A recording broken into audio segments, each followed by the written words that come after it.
everyone, this is Jess from the Estevan Public Library, and for today's A to Z World Foods, we are making Hokey Pokey. This is a New Zealand recipe for homemade toffee, and it is a common treat.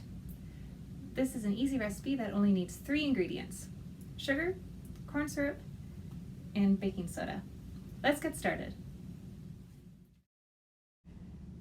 This recipe moves along very quickly, so the first step will be to grease a jelly roll pan or cookie sheet. I'm just using butter, but you can also use cooking spray as well. When you're finished, set it aside. Next, in a heavy saucepan, combine 10 tablespoons of sugar and 4 tablespoons of corn syrup. Turn your stovetop to medium or to high heat and cautiously bring your mixture to a boil, stirring constantly.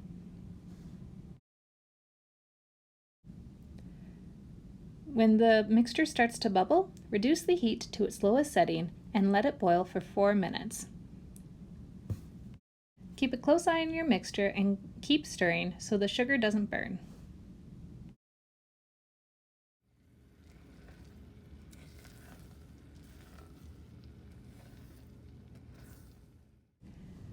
As soon as the 4 minutes are up, remove the saucepan from the heat.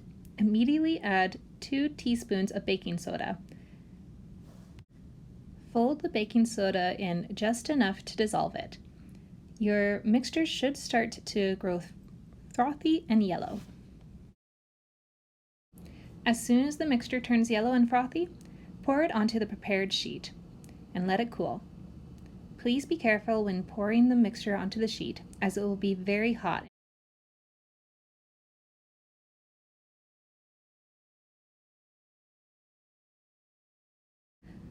Once the toffee is cool to the touch, remove it from the sheet and break into irregular pieces. You can serve immediately, or, if you want to be extra fancy, you can melt chocolate and dip your toffee into the chocolate. Place your broken up Hokey Pokey in a bowl, and you're ready to serve. This is a great recipe for Halloween or other holidays, and it's very quick and easy to make, as it only takes 30 minutes in total. If you want to try this at home, you can find the written recipe in the video description below. I hope you can join us for our next installment of A to Z World Foods, but until then, enjoy!